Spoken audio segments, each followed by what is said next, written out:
Hi everyone, Alaska here, and tonight we have Z, our guest reader, and he's going to be reading Chapter 3 on Scout 5's point of view. Alright, Chapter 3, Scout 5. I was naturally tanned. Laying out wasn't about catching the rays, but more keeping my eyes open for my main mission, Everly Harper. A couple splashed in the pool. Two brunettes who I knew wasn't Slave 24-690 and one of her guards. My head cocked to the side, and I pushed the button on my phone, pretending to take the fourth selfie in less than half an hour. As I did, I scoped out the blonde who was canning a few chairs over. Although she was on her stomach, she was wearing big black sunglasses that took up half her face. Her arm was propped under her head, and inches away on the small table beside her sat a big hat. The white bathing suit she wore practically glowed against her golden skin. Instinct wouldn't come to a decision. I couldn't see enough of her to know whether her features were a match. The woman's lips were closed, full, almost pouty in appearance. The nose was small and straight. Another thing that was similar, as for the skin tone, she didn't match the pale woman in the pictures. Of course, it had been months since she'd escaped the confines of Whitlock. With enough sun, I could very well be looking at my main master's slave. I straightened, going into my main social media account and posting the picture of me looking away from the camera. If I didn't want to stand out to any guards possibly watching, I'd keep in the role of internet celebrity. They wouldn't expect that from a scout. As far as anyone knew, it was forbidden. Like clockwork, my phone began dinging with notifications. One after one they rolled through, turning the heads of the two men who rested at a nearby table. The guy who came to Layla's rescue was also back. From their striking appearances, my guess was he was her brother. He kept his sights on me, neglecting the girl at his side who was trying everything under the sun to get his attention.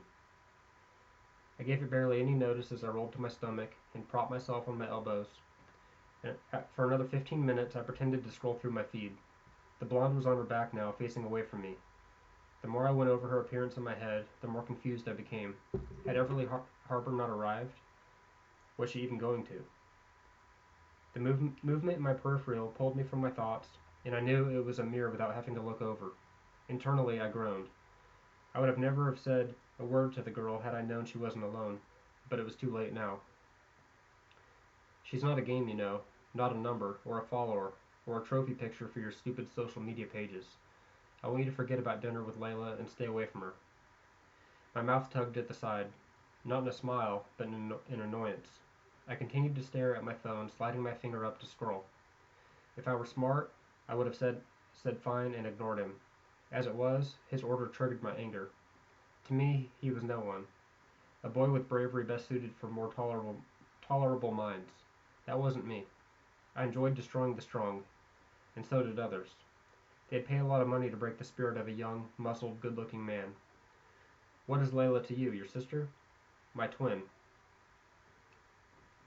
I did look up then. Money symbols flashed in my mind. Twins.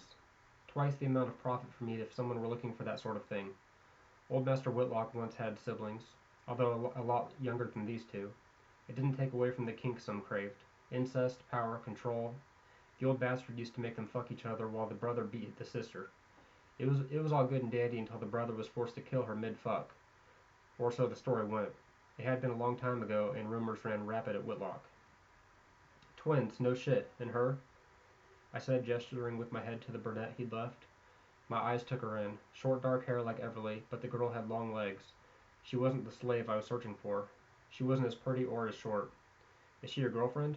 That's right. So I take it you know who I am. I went back to my phone, clicking it off as I rose and fixed my chair to a sitting position. As I righted myself and lounged back, the boy shifted on his feet. You're Travis Sloane. I know exactly who you are. And who is that, Amir? That's your name, right? His jaw tightened as he stayed silent. You don't want me around your sister, fine. But if you knew me, you'd know I don't do trophy girls for my page. That's not my style. I'm here for the travel, nothing else. Then why ask her to dinner? Why not? I'm here alone. I thought maybe she was too. She's beautiful and she seemed upset. I figured dinner and friendly conversation might cheer her up. Well, she's not here alone. She has me. Does she? I glanced back to the brunette who was watching us from across the way. Don't you have plans that don't include your sister? What do you expect her to do while you're gone? Sit in her room and wait for you? Amir was getting angrier as he towered over me. I'm not going anymore. I'm actually headed into town to find Layla now. We had plans and I mean to keep them. Well, not be back in time for dinner, so make other arrangements. I'll let her know you're busy. He took off, not allowing me to continue as he waved for his girlfriend to follow. It was fine. The blonde was sitting now, but her back was to me and she was already sporting the oversized hat. Long, light hair reached to a few inches above her waist, and she stood with ease, not hesitating in her departure. My eyes went back to Layla's brother as he and the brunette climbed the stairs. Although I watched them, they weren't who I had paid attention to. My peripheral was what I needed. If the blonde was Everly, her guards would shortly follow, which they didn't. God damn it. Reaching for my bag, I set it on my lap, dropping my personal phone inside. I pulled out my baseball cap before removing Whitlock's identical cell. Joe's number was the last call, and I wasn't surprised when he picked up on the first ring. From the moment I met the bald, old guy at the airport, I knew better than to question his age or appearance. It was one thing to be a killer, quite another to have lived so long in a profession where most died young. He was good at what he did, and I wouldn't have been a fool to have questioned it. Blonde, big hat, sunglasses. No clear visual. She'll be heading your way. I'm going into town real quick. Keep an eye out. She may be the one. Got it. The line went dead, and I dropped the phone back in my bag. If the woman was 24,690, I had to play this smart. I slid on my shirt, hat, and shoes, making my way to the exit that opened to the streets. It was good for anyone keeping tabs on guests to see that I wasn't interested. My disappearance was crucial, and for more reasons than I cared to think about. Within minutes, Amir and the girlfriend exited the main doors. They walked hand in hand, oblivious to me standing at the entrance to a tourist shop on the corner. He meant to find Layla and disrupt my plans. Little did he know I was about to put a big snag in his own. Turning to a table of snow globes labeled Athens on the front, I let them pass behind me. The crowds were thick midday, and I quickly fell in line close enough to hear their conversation. I was so excited about going to Aphrodite's. Do you know how popular that club is? I barely managed to get us tickets. What am I supposed to do with them now? Go, don't waste yours. But we were supposed to go together. At her whimper, Amir glanced over. Jessa, I said I can't. Layla needs me. I need you. A pout registered on her thin lips, but Amir wasn't looking anymore. He was staring down at his phone. I told you from the beginning I couldn't just abandon my sister. Besides, you'll have fun without me. You said you met a girl who was staying at the resort. Offer her my ticket. The two of you can go together. Layla ruins everything. I thought coming here would mean more time for me and you, but everything we do revolves around her. I'll be back in room if you change your mind. The couple broke apart. Where I expected Amir to chase after her, he didn't. The phone rose to his ear, and he continued on, almost appearing frantic as he eventually brought the cell down, only for him to bring it up again. 3 times he did this before jolting to a stop. Layla, where are you? I've been looking everywhere. You had me worried when you didn't answer. I stopped, moving towards the threshold of another store. He spun, eyeing the buildings across the street before crossing it in a jog. Within minutes, I was back to following smoothly behind. It didn't take long before he rounded a corner and slid into a chair at an outdoor restaurant. Layla's eyebrow rose to him, but she didn't say a word as she took a bite into a pastry. A man called out from across the street, drawing their attention, and I took the opportunity to move into a table not far away, with my back to them. I could barely hear as they began to talk, but I put all my training and focus on listening. I thought I was going to miss the trip. I'm glad you stopped to eat before heading to Zeus. I'm starving. Where's Jessa? There was a pause. I told her I was staying with you tonight. She got upset and went back to her room. It's probably for the best. She can be consuming? Layla asked, finishing for him. You always could read my thoughts. Don't get me wrong, I like Jessa. It's just, I need time to breathe and I don't feel like I've been able to lately. Take this trip, for example. I figured being here with you I'd have that, but then she showed up. I was trying to be nice, but the truth is, this vacation was supposed to be about me and you. I'm sorry, Layla, I really am. I haven't been the best brother since we've arrived, but I'm hoping to change that now. Do you forgive me? I didn't have to see the girl to know she was smiling. They were close. It was in the way they talked, in the possessiveness as Amir had told me to stay away. She'd forgive him. Hell, she probably already had when he showed up alone.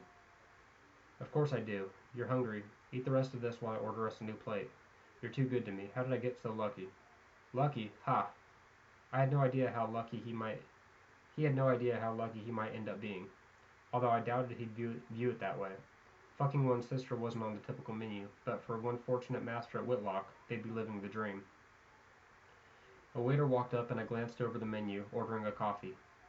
No need for food. I'd eaten before heading down to the pool. Besides, if I was going to put on a good face, I needed to save my appetite for dinner. I slid my bag into my lap, taking out Whitlock's phone. My fingers went to action, texting Mateo. 5. 5 here. What do we have on the list for males? Mateo. I make the list. What do you have? Aren't you supposed to be looking for 24,690? 5. I am. Found a jewel. Twins. One male, one female. Young, maybe 18. Damn good looking pair. Exotic. Alone. Easy prey. Anyone up for an old Whitlock double? There was a hesitation, and I nodded to the waiter as he put my coffee down. Amir was talking lightly to Layla, and I caught words here and there as I stared at my screen. Minutes passed before my phone vibrated. Mateo. They're hot on the market. Contact a man named Willard Fisher. He is the captain of Black Double. Sedate, deliver tonight, and he'll take care of the rest. 5. Roger that. A phone number came through and I pushed the off button. Placing the phone back in my bag, a smile wanted to come, but I held it in, relaxing against the back of the chair. The breeze was cool, despite the heat, and my scout job here was done. A job I had to admit was going to have people talking even more shit about me. Not many siblings were taken, and mine happened to be twins. They were attractive, above the norm, and completely in for a nightmare they couldn't begin to imagine. My day was going great, and it was about to get a lot better. Yay! That's the end of chapter 3, and I hope to have chapter 4 to you soon.